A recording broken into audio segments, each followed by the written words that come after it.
Salam, selamat pagi. Sebelum kita mendengarkan firman Tuhan, mari kita berdoa. Bapa yang baik, kami mau mendengarkan firman-Mu, berbicaralah kepada kami, karena kami siap mendengar. Terima kasih, dalam nama Yesus kami berdoa. Amin. Saudara yang terkasih, mari kita lihat Alkitab kita dalam kitab Amsal 23 ayat 7. Dikatakan di sana, sebab seperti orang yang membuat perhitungan dalam dirinya sendiri, demikianlah ia. Silakan makan dan minum, katanya kepadamu, tetapi ia tidak tulus hati terhadapmu. Saudara terkasih, di sini ada mengatakan seperti apa yang dipikirkan dalam hatinya, demikianlah ia. Ya, atau sebab seperti orang yang membuat perhitungan dalam dirinya sendiri, demikianlah ia. Firman Allah sudah sangat jelas mengungkapkan bahwa sebagaimana yang saudara pikirkan dalam hati saudara, seperti itulah saudara.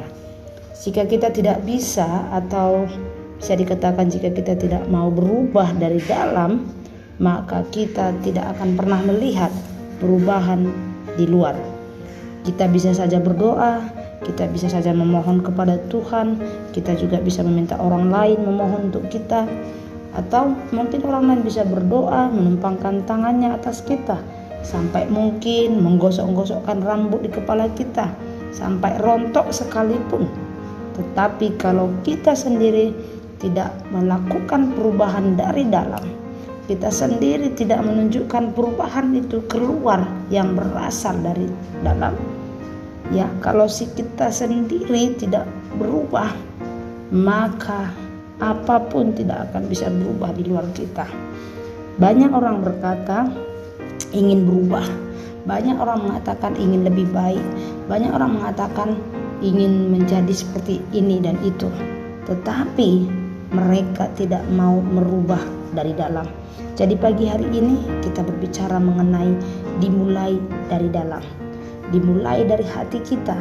Karena seperti apa seseorang membuat perhitungan dalam diri sendiri, maka demikianlah kita. Seperti apa yang kita pikirkan dalam hati kita, demikianlah kita. Dan kita lihat dalam Roma 8, dalam kitab Roma 8 ayat yang ke-6, di sana dikatakan, karena keinginan daging adalah maut, tetapi keinginan roh adalah hidup dan damai sejahtera. Nah, ini kebenaran firman Tuhan ini meneguhkan kebenaran ini, di mana dikatakan karena keinginan daging adalah maut, tetapi keinginan roh adalah hidup dan damai sejahtera.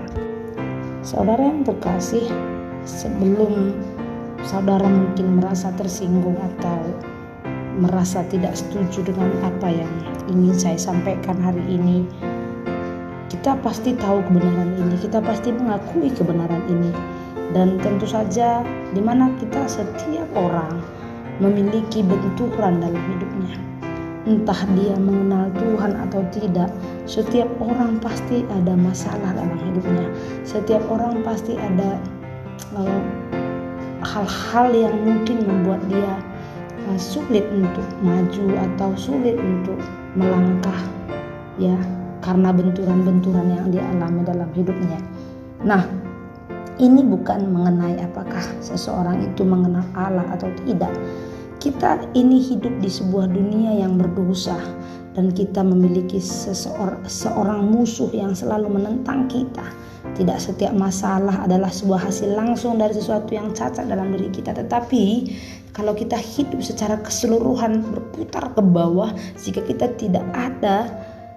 tidak ada yang pernah berhasil dan selalu menghadapi berbagai masalah, maka kita harus melihat diri kita, berhenti sejenak, renungkan bahwa mungkin manusia batiniah kita perlu diperbaiki. Mungkin dalam diri kita ada perlu dibenahi. Mungkin ada yang harus diperbaiki dari dalam diri kita. Sekarang kita mari perhatikan apa yang telah kita tanam. Orang-orang biasanya meresponi situasi dan kondisi yang sulit dengan menyalahkan seseorang atau hal lainnya. Karena warna kulit mungkin, karena latar belakang, karena dan lain. Dan mungkin ada hal-hal alasan yang merasa kita dirugikan, ya.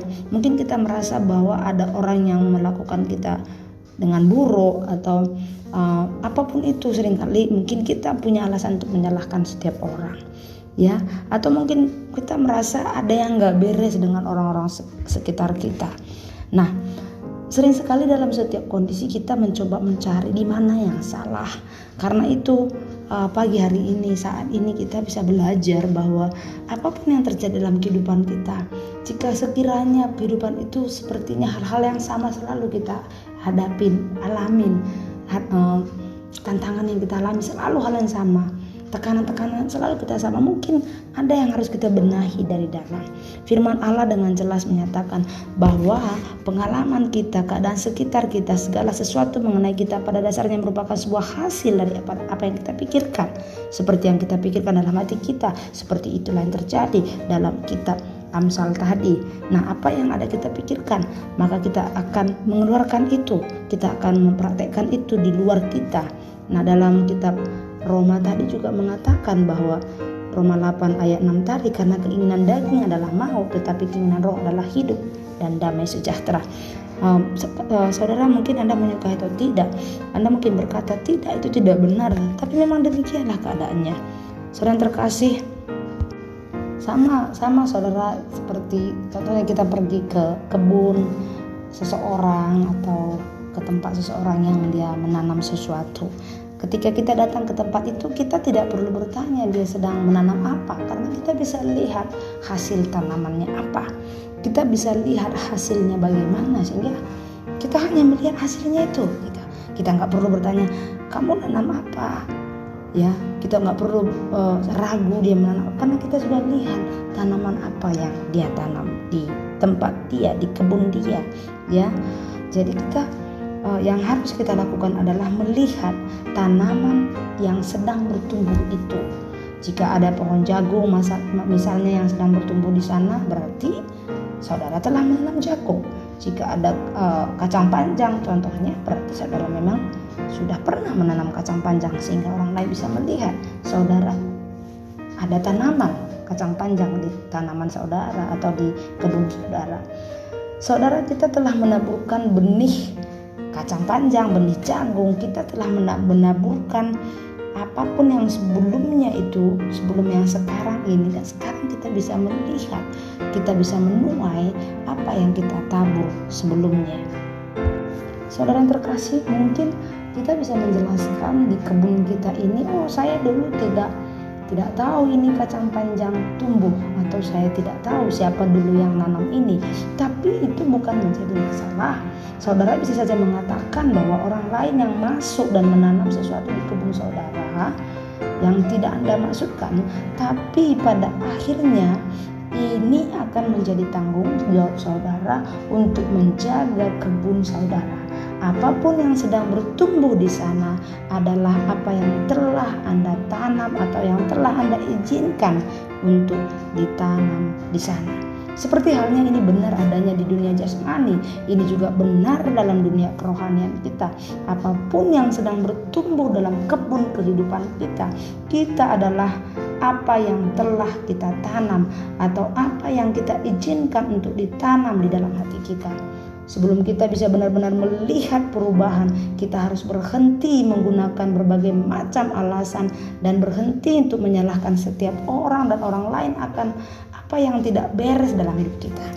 Kita harus berhenti berkata, ini nasib saya, ini karena keadaan saya, ini karena kondisi saya, ini karena si Anu, ini karena dia begini, ini karena dia begitu. Kita berhenti sejenak, kita lihat sejenak apa yang memang sedang kita tanam, apa yang kita tanam sebelumnya. Alkitab menyatakan jelas bahwa apa yang kita pikirkan, kita lihat kembali dalam Amsal tadi, Amsal 23 ayat ke-7. Sebab seperti orang yang membuat perhitungan dalam dirinya sendiri, demikianlah ia.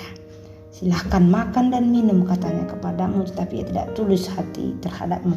Saudara terkasih, jika kita memikirkan perkara-perkara rohani, maka pikiran kita akan menghasilkan hidup damai sejahtera, seperti dalam Roma 8 ayat 6. Nah, pengenalan kita akan Allah dalam kitab 2 Petrus 1 ayat yang kedua mengenai pengenalan akan Allah, ya, di sana dikatakan kasih karunia dan damai sejahtera melimpahi kamu oleh pengenalan akan Allah dan akan Yesus Tuhan kita.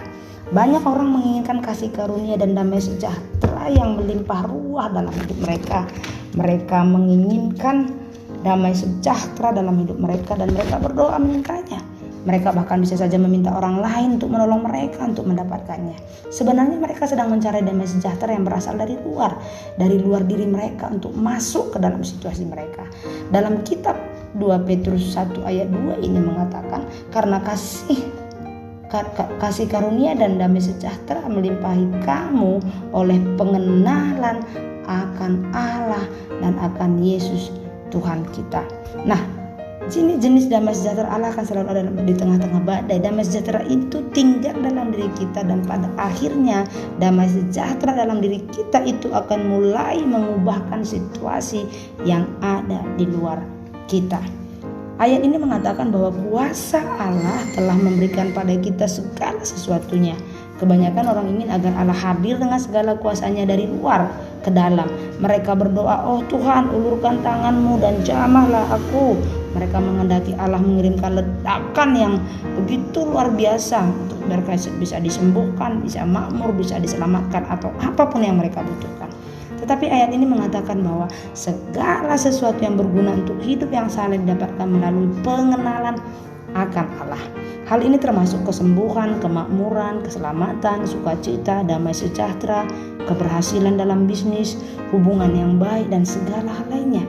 Ini berarti bahwa orang Kristen yang dilahirkan kembali telah memiliki damai sejahtera Allah dalam rohnya saat mereka memperbaharui akal budi mereka kepada siapa diri mereka yang sebenarnya saat ini dan apa yang mereka miliki dalam Kristus.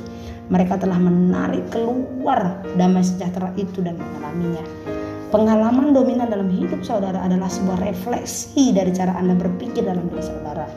Daripada mencari sebuah perubahan yang terjadi di luar diri saudara dan segala hal yang ada di sekeliling saudara, yang perlu kita lakukan adalah mengenal akan Allah dan Yesus Kristus Tuhan kita.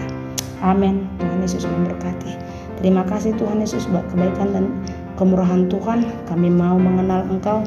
Kami mau Tuhan berubah dari dalam supaya kami bisa Tuhan melihat perbuatan-perbuatan Tuhan yang dahsyat di luar kami, karena kami punya roh Allah yang di dalam kami yang berkuasa menyembuhkan, memberikan sukacita, damai sejahtera, keselamatan, kemakmuran dan kesembuhan bagi kami. Terima kasih dalam nama Yesus kami berdoa. Tuhan memberkati engkau dan melindungi engkau. Tuhan menyinari engkau dengan wajahnya dan memberi engkau kasih karunia. Tuhan menghadapkan wajahnya kepadamu dan memberi engkau damai sejahtera. Tuhan Yesus memberkati. Amin.